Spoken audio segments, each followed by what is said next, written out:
the best of the French automotive industry, Renault says, hold my wine. We are presenting to you the all-new Renault Rafale, and this is supposed to be their flagship model, a crossover SUV, quite large already, and they want to show off with this here. Does it work? We'll find out with Thomas Nautigefühl in 4K, full screen, full length. Let's go with a very expressive front right here in this, I would say, Renault logo, tiny Renault logo design. And the large Renault logo here is where the sensor is hidden underneath. That's actually quite cool. And then to the side, you can see where I have the turning indicators at the moment. This is then where the usual daytime running light is. And the main headlamp unit here, you can optionally also get this matrix LED lamp. The length is 4,71 meters or 185 inches. And you can see already this coupe style alike in the rear. Wheels 20-inch or optional 21-inch. These are the 20-inch wheels. That's also the Esprit Alpine trim level. So already a higher trim level here for this 200 horsepower hybrid. There will later also be a plug-in hybrid with 300 horsepower available, which then also gets an electric motor at the rear axle. And talking about the rear axle, you get an optional or standard here with the Esprit Alpine trim, a rear axle steering, and then it goes 5 degrees in the opposite direction than the front wheels, maybe reducing the turning circle, for example, up to a threshold of 50 kilometers an hour. The rear axle steering, by the way, especially if you do like a U-turn here, this is amazing because it's not a short vehicle, but it feels like a small vehicle than in the U-turn. And also when you're here at lower speeds and you do some slalom, then it really feels like the rear axle would be like coming around a little bit like a rear-wheel drive or something. So it's always a very unique effect from this rear axle steering. Suspension, you would normally get a normal base suspension.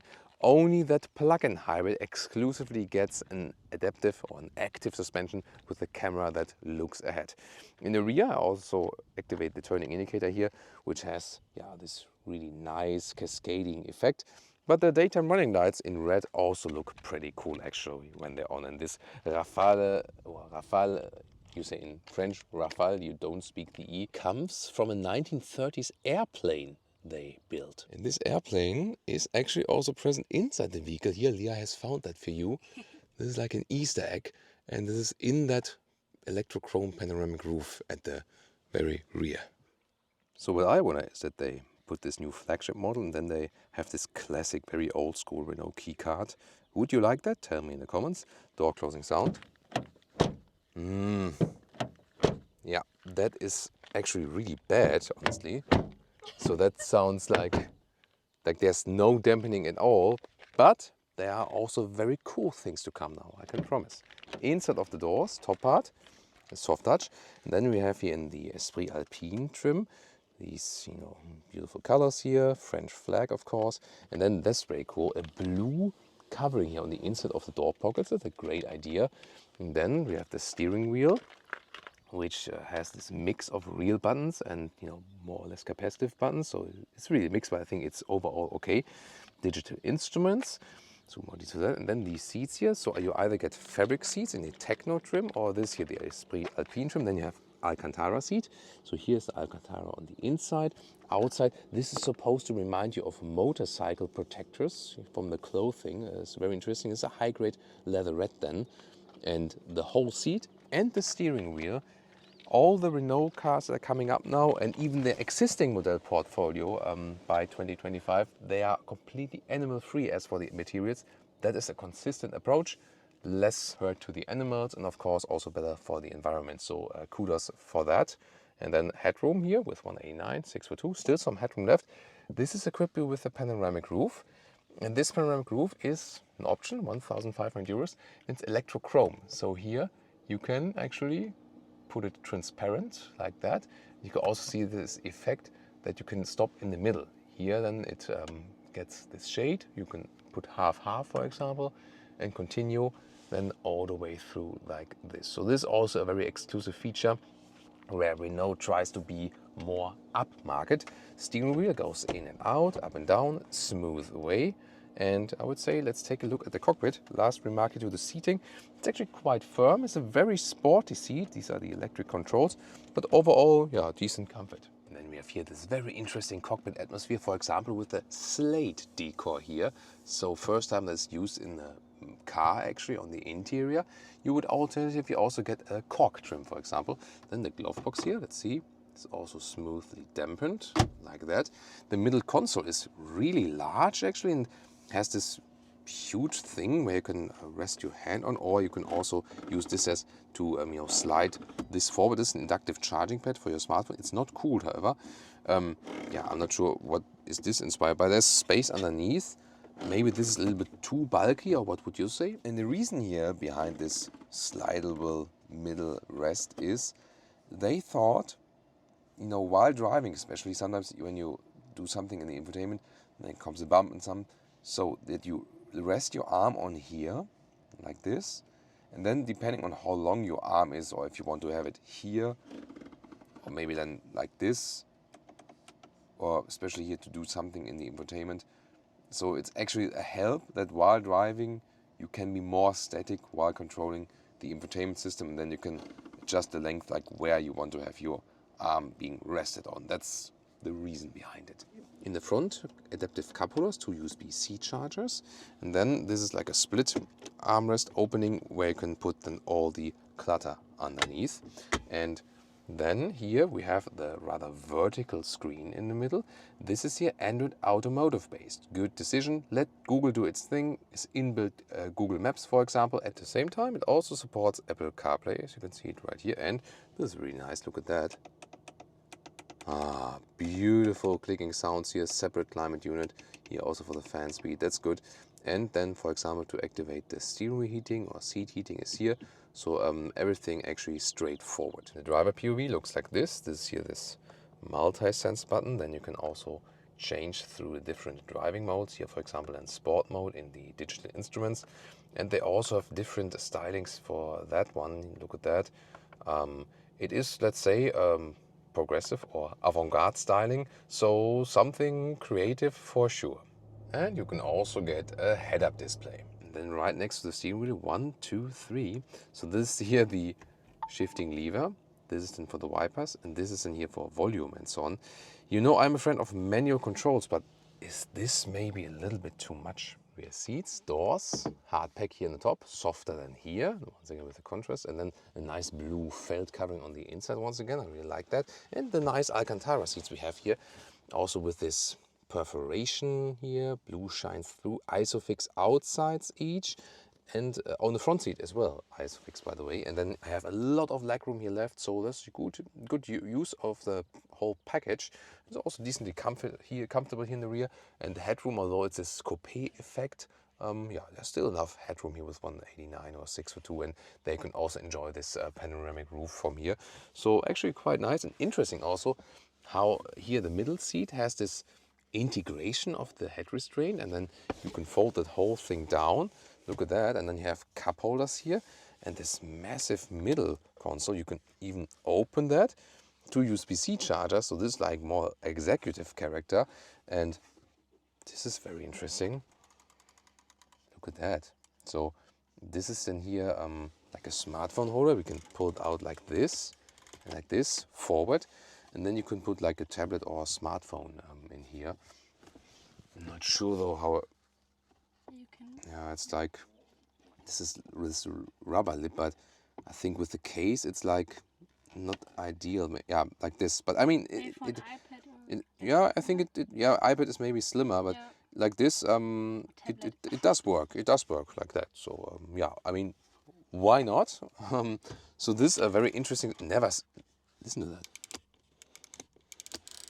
Never seen something like this before. So and then this whole thing here can also be folded down. That then very interesting, right? Would then be the ski hatch. So yeah, very interesting solution. And the middle seat, is it usable? Actually, yes, you can drive this car with 5 tall adults. As for the boot, is actually, oh, where's the button? It's hidden here underneath. So we have a full boot or full trunk volume for you here today. Everything we could basically pack in. And the cool thing is that the length is here. It's like 90 centimeters or 35 inches. And the width here is a good meter or 40 inches. And you can see here for 2 people is no problem. To fold the seats, however, you definitely have to go around There's no possibility from there. And then you can fold here 2/3, 1/3, or also the middle part, ski hatch would also be possible. Under the hood, there is also with gas struts, there's a 1.2 liter 3-cylinder, still beeping at the moment, has been running here with the AC on and so on. It's way over 30 degrees here Celsius outside today. So 1.2 liter 3-cylinder engine, turbo petrol, so very small, combined with a hybrid system. Here the inbuilt hybrid around 200 horsepower. So around 8.9 seconds in the acceleration figure. And this has 2 electric motors, one directly powering the wheels and an ISG. So it's an integrated starter generator that's actually powering up the engine, automatic transmission. And this one only front-wheel drive. The plug-in hybrid would have an electric motor, an additional one at the rear axle at 300 horsepower. The acceleration difference is 8.9 for this one here and 6.4 seconds then for the plug-in hybrid model. Welcome to Thomas's Driving Lounge with the Renault Rafale. And being here the 200 horsepower hybrid, when you drive in the city, you just start slowly from traffic light to traffic light, and I also see this EV lettering there. And so at this moment we're driving pure electric, so from this 2 kilowatt-hour buffer battery in this hybrid system. Now the EV disappeared, a little bit quicker than here now, and we are driving towards a quicker road and so on. So it always goes then back and forth. You can watch it or just let the car do its thing basically. So there's a big acceleration difference between the hybrid here and the plug-in hybrid. This one here is just like 8.9 seconds, under 9 seconds. And the plug-in hybrid 300 horsepower with the overdrive would be 6.4 seconds. So if you want something quicker, you would need to do that. You have here this multi-sense button, and you can also go to a sport mode. And then we can show you the first acceleration. Go. Oh, that was 110. So we had to reduce speed there, but yeah, that was actually quite quick, and you really feel that it starts with the electric acceleration first. You get this electric boost, and then the combustion engine sets in. It sometimes, it is very well insulated from the vehicle, yes, and the rest you hear from it. Not here at high speeds. Here at high speeds, the rolling noise from the tires is louder anyways. But in the city, you sometimes then hear the combustion engine if it's on, and this has this typical 3-cylinder sound, which is very special. Let's take it that way. It's only a 1.2 liter 3-cylinder, so very small engine. That's why it only works to be somewhat quick in combination with this hybrid system. The seats are actually quite firm here. This Alcantara. But they're actually good, so this feels sophisticated indeed. And here at 100 kilometers an hour, we also set the cruise control right here on the left side. So we first have to activate the mode, active assist. Then we can also change the speed right here. It's a toilet loaded in front of us. Very nice view, isn't it? So here the speed is being, distance being kept. Here when the car disappears, then it's also picking up. And let's see how the lane keeping assist keeps up. Yeah, so far actually quite smooth. No hectic movement to keep the car in a lane or something, so that's good. And I think here at 100 kilometers an hour, 60 miles an hour, from the noise insulation, I wouldn't say it's not too bad, but it's also nothing special. How would you say? Yeah. I think the Skoda Octavia recently was a little bit louder. Was it? I think so. Yeah. So they stressed that they, with this vehicle especially, paid a lot of attention to detail and quality and so on. So it feels a little bit sophisticated in the driving. It's actually fine. Suspension is actually not set to the stiffest node, so this is normal suspension here. And when I change the lanes, you see also Leah's beautiful legs. They move around quite a lot actually. And yeah, the thing is, I don't get the best feeling for the vehicle, honestly. So the steering here is not natural, let's take it that way. So here there's nothing happening, and when I come into this area here, then there's a lot happening with the steering input. So to me this feels a little bit imbalanced, uncontrolled, so you don't have a natural feeling for the steering wheel. The surface over here, this new animal-free material, and also with the nice Alcantara insets, that's beautiful. So really nicely done, and feels really premium, really high class, also with the contour stitching and so on. And this is also something that reflects in driving, that you just have a little bit more fun when you see and experience these details than also while driving. The sport mode, I wouldn't say it makes the biggest difference than here. In the eco mode, of course, you can stress this hybrid driving even a little bit further here. Driving slower, you see the EV symbol once again in the instruments. That means at the moment here, just electrically rolling. And this, of course, then keeps the consumption down. At the end of the driving part, we'll keep you updated with our final consumption for today. Let's see if you accelerate out here the corner. Front wheel drive, yeah, you feel that you're getting pulled from the front. And to me, the interesting finding is, because it really depends on hybrid and powertrains from which manufacturer you have, it feels a lot electric, you know what I mean? So for our hybrid system here, for example, the Toyota Lexus hybrid systems, as soon as you go on the throttle, usually the combustion engine hops on here. We have a lot of electric moments actually, and also when we accelerate. So this is very interesting, and because it's not the smallest buffer here for an inbuilt hybrid with this 2 kilowatt hours. Bigger, of course, 22 kilowatt hours with the plug-in hybrid. Then you could also do, full like a pure electric driving for a longer period of time. And here in the roundabout, yeah, once again, I mean, it feels quite nice, but to me, it's really like the steering feel should be a little bit more natural. I feel no natural progression in the when I turn the steering wheel. That's still okay, nothing super bad, but definitely comparing to other cars and what setup they have actually found. When I use this multi-sense button, by the way, and also go to sport mode once again, also always changes the color, so you know actually in which mode you are. But here's, for example, in the sport mode, combustion engine is already on, and there are not so many electric moments. So if you want to save more fuel, then definitely keep it, for example, with the eco mode, and then it happens actually quicker that the hybrid system is being used and you're just electrically rolling and so on. So here in the city, it actually doesn't feel too large. I mean, it's at this moment, I think the largest passenger vehicle for me is 71, and you don't feel that much. It doesn't feel large. I mean, considering the size of the vehicle here, also when driving a city, I feel it feels astonishingly compact. Yeah, I mean that's definitely a good thing. And also here at lower speeds, it's really calm, especially in, once again, the electric driving modes. Let's see a speed hump. It's okay. There are 20-inch wheels mounted here. So suspension-wise, it's rather set on the soft note. You also see it. For example, let me use the brakes. Now, relatively late. I'm not sure if you can see it on camera, but the car is then leaning a little bit to the forward. And also when I accelerate, you see that. So suspension is more set on the comfort note, which is, I think, perfectly fine and a right decision. The wheels, then again, I mean, there are no smaller wheels than the 20-inch available. Definitely not go for 21-inch, because when the road is fine like this, it's also fine, But when the road is kind of destroyed, yeah, it tends to get also uncomfortable because of these large wheels. There's just not enough dampening left from the tire flank then. Yeah, so definitely have to take that into account. But I mean, especially due to all the interior special things, unique things in the interior, you somehow get a different spirit here, as I say, like Esprit Alpine. So this Alpine spirit they have here from their Alpine sporty brand, it does give you a very nice, sophisticated feeling.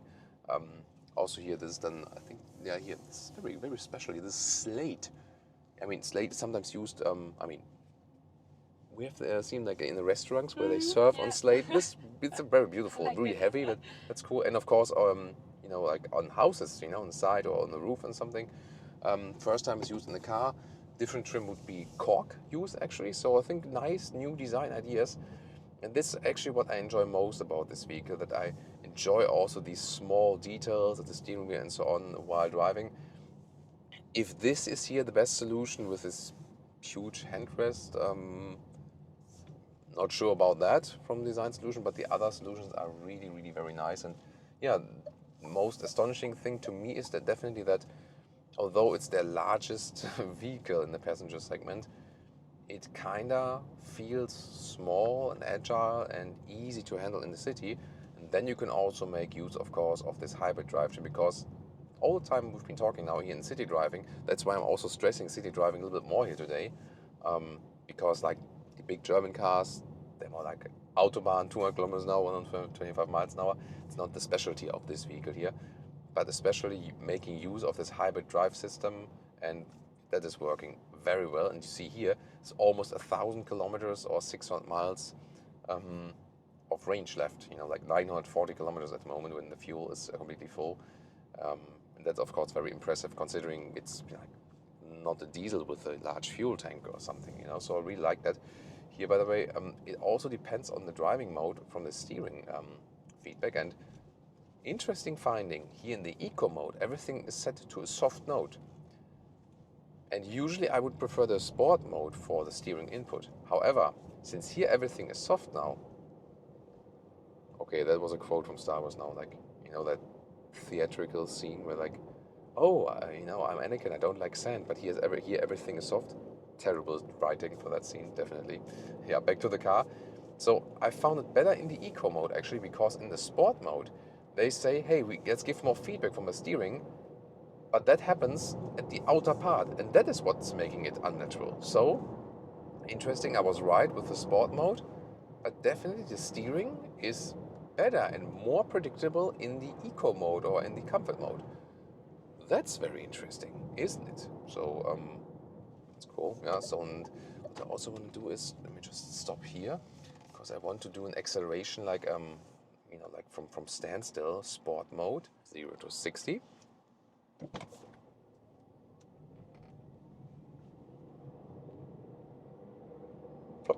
Oh, that was already 70. Yeah, why not? And I mean, yeah, I think quick enough already also with this hybrid version, because you have to think about, if you then go for the plug-in hybrid, yeah, there the price of course would be even higher. As for consumption, we could score some 5 liters on 100 kilometers, like 45 mpg US, 55 mpg UK. The hybrid system is better used in the city, or when going downhill you can now recuperate a lot of energy and so on. When you're then going a long way just motorway straight, it doesn't have so much advantages anymore. Pricing also very interesting. Starts here around 44,000 euros as a German reference price. And as it stands here right now with the Esprit Alpine trim level and also with some more extras, you can also crack some 50,000 euros. And that's of course then very expensive inside the Renault portfolio. However, it's still like 30,000 euros less expensive than some other premium competitors. But then you also have to see the limits. Yes, you pay less, but in a way you also get less, especially as for engine performance and the driving dynamics and so on. This one you don't buy because it's the best in segment, but because it's very extraordinary. What do you think about it? Tell me in the comments, and also compare some competitors.